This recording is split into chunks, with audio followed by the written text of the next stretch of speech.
Expliquons maintenant les relations qui peuvent exister entre deux classes, une fois puisqu'on a compris ce que c'est qu'une classe et comment elle est représentée. Il existe principalement quatre, on peut dire cinq types de relations. Donc, il y a la relation d'héritage, il y a la relation de dépendance, il y a la relation d'association, et il y a la relation d'agrégation ou de composition. On peut considérer l'agrégation comme étant une relation, la composition comme étant une autre relation, mais il y a un lien fort entre les deux et on va expliquer ce que c'est. Commençons par la relation générique. Donc, dans le cas général, une classe, il a une association avec une autre classe. Et une association, c'est la relation structurelle entre les objets, et comme on a dit l'objet comme étant l'instanciation ou bien l'instance du concept. Alors, la relation entre deux concepts, c'est une association entre deux classes, c'est une association. Et souvent, il est utilisé pour représenter les liens possibles entre les objets de la classe. Donc, un étudiant appartient à une filière. La classe 1, c'est l'étudiant. Le nom de l'association, c'est l'appartenance. Et la deuxième classe, c'est la filière. Alors, dans cette association, on a le droit de représenter des rôles. Si on a des rôles à spécifier, on va voir dans quel cas.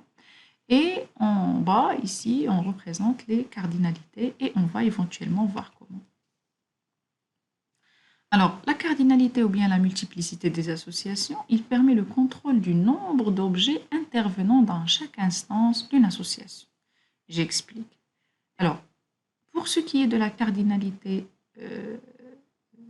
UML, alors pour mettre la cardinalité de ce côté-là, du côté de l'article, il faut se poser la question combien d'articles peut participer à la relation avec une catégorie. Alors là, dans une catégorie, on peut trouver plusieurs articles. Donc, plusieurs articles vont participer à la relation avec une catégorie. Donc ça, c'est la cardinalité maximale. Maximale, c'est la question combien. Pour la cardinalité minimale, qui est du 0, est-ce qu'on est obligé d'avoir au moins un article dans la catégorie?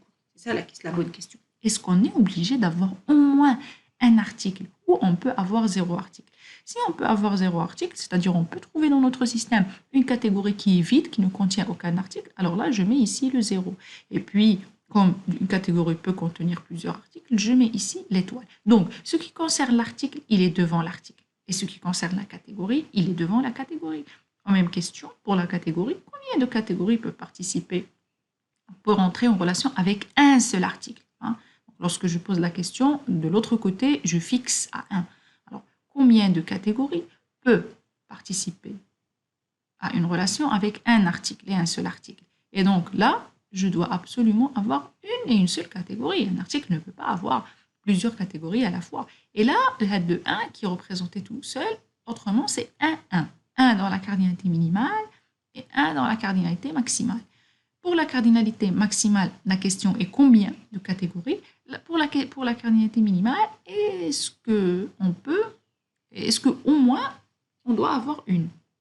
C'est-à-dire, est-ce qu'on peut trouver un article sans catégorie? Non, on ne peut pas trouver d'article sans catégorie. Tous les articles, ils ont des catégories. Et donc, on va mettre 1 du côté de la cardinalité minimale et 1 du côté de la cardinalité maximale. Dans la représentation UML2, et donc au lieu de mettre 1, 1, puisque c'est 1 qui est reprise deux fois, on va mettre un seul 1.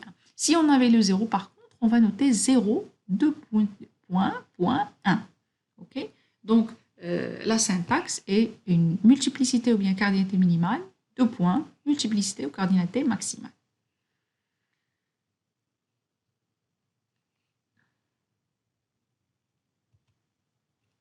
Prenons l'exemple. Donc, l'exemple ici, donc on a compris, je reprends, un article. Je pose la question, combien d'articles peuvent participer à l'association, à la relation avec une catégorie? Eh bien, je peux avoir plusieurs articles. Et donc, je mets étoile à la place de la multiplicité ou bien de la cardinalité maximale. Est-ce que, obligatoirement, il faut qu'il y ait un article pour chaque catégorie? Oui. Non, on peut avoir des catégories qu'on vient de créer qui ne contiennent aucun article. Et donc, je mets 0. De l'autre côté, combien de catégories participent à l'association à la relation avec un article? Eh bien, une seule catégorie. Est-ce qu'on est obligé d'avoir une catégorie pour un article donné? Oui, on est obligé et je mets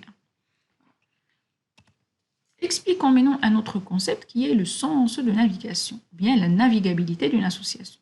Au niveau de la représentation de classe, on peut mettre un sens de navigation pour dire que, ici, si je fais le sens de navigation, je suis en train de dire que je m'intéresse aux commentaires de l'article, mais je ne m'intéresse pas à l'article du commentaire. Okay? Je reprends. Lorsque je fixe ce sens de navigation dans ce sens, ça permet de dire que je peux naviguer de l'article vers le commentaire, mais je ne peux pas naviguer du commentaire vers l'article. Qu'est-ce que ça veut dire naviguer? C'est-à-dire, je m'intéresse aux commentaires d'un article donné, mais je ne m'intéresse pas aux articles d'un commentaire donné. Donc la navigabilité, il permet de spécifier dans quel sens il est possible de traverser l'association à l'exécution. Donc quel est le sens que le système peut traverser et quel est le sens que le système ne traverse pas. On restreint la navigabilité d'une association à un seul sens, à l'aide d'une flèche. La flèche, il est soit mise au bout de la classe, soit parfois vous allez la trouver en bas, donc juste la tête de la flèche en bas de votre tir. Alors, connaissant un article, on connaît les commentaires, mais en connaissant un commentaire, on ne connaît pas l'article.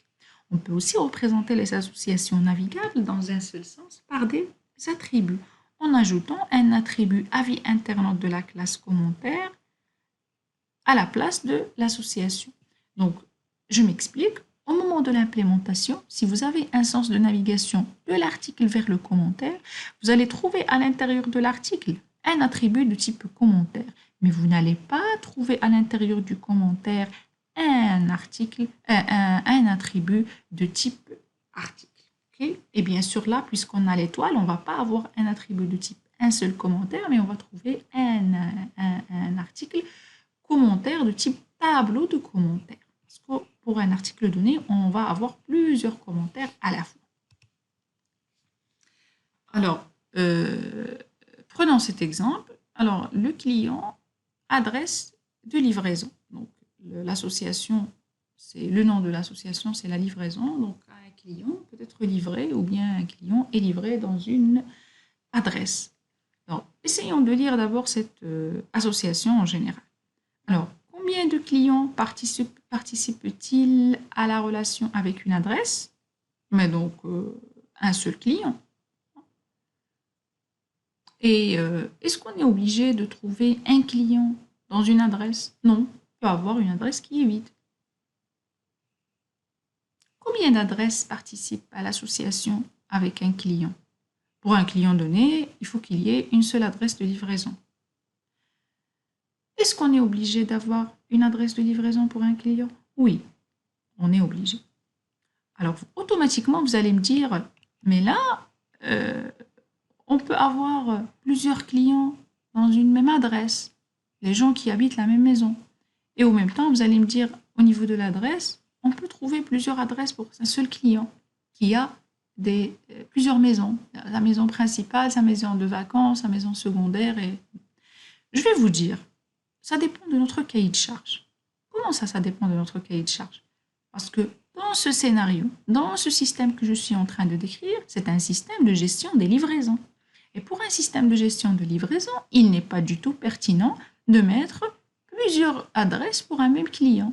Sinon, si je fais plusieurs adresses pour un même client, je vais me tromper au moment de la livraison. Lorsque l'agent de livraison, il va chercher sur le système où est-ce qu'on doit livrer ce produit, il va trouver l'adresse 1, l'adresse 2, l'adresse 3, il va se poser la question, dans quelle adresse il faut livrer? Est-ce que c'est dans la première? Donc, on est obligé d'avoir une seule adresse, comme ça, automatiquement, le système, il va procéder à la livraison sans avoir d'ambiguïté, La même chose pour une adresse donnée, on peut avoir un client donné.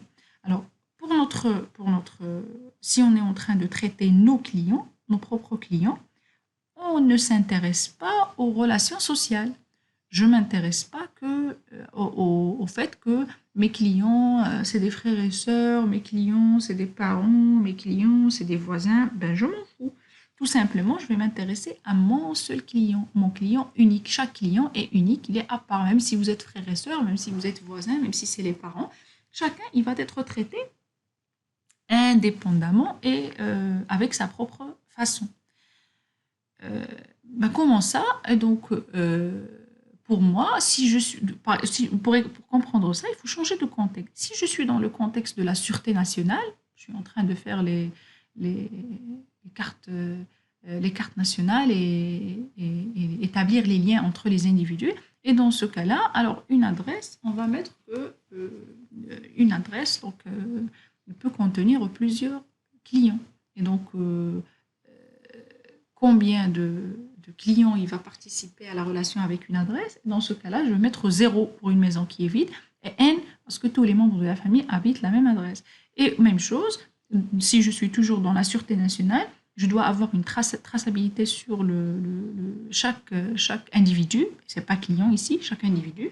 Et je vais avoir, on va me poser la question combien d'adresses participent à l'association, à la relation avec un individu. Et je vais dire que plusieurs adresses peuvent participer à la relation avec un individu. Parce qu'un individu, il peut avoir une maison principale, une maison secondaire, etc. Pour ce qui est de l'implémentation, comme je viens de le dire, on peut implémenter avec n'importe quel langage de programmation. La particularité lorsque j'ai le sens de navigation est que je vais avoir un attribut de type adresse à l'intérieur de client, mais je ne vais pas avoir d'attribut client à l'intérieur de l'adresse. Comme vous voyez, donc là, public class client, ça c'est Java. Donc, private address, livraison, N. Donc l'attribut est du type adresse, ça s'appelle livraison. J'ai appelé l'attribut livraison. Pardon. Et puis j'ai la méthode cette adresse. Et alors là, je saisis l'occasion pour vous rappeler ce que c'est que la méthode set et la méthode get. Donc la méthode set et la méthode get, c'est les méthodes qui permettent de toucher directement les attributs de la classe. La méthode set, ça me permet d'initialiser l'attribut et la méthode get, ça me permet de récupérer la valeur de l'attribut. Donc ici, j'ai la méthode set, remarquez. Donc public void, pour la méthode de set, c'est une procédure, et la méthode get, c'est une fonction. Public void cette adresse, il a en argument une adresse, et on initialise 10.livraison égale à adresse. Donc j'initialise l'adresse du client avec l'adresse qui est passée en attribut. Et puis j'ai la méthode get qui permet de récupérer une adresse, et donc public, il retourne le type adresse, get adresse, il va retourner livraison. On va retourner bien sûr la livraison qui est l'attribut, qui est l'adresse du client.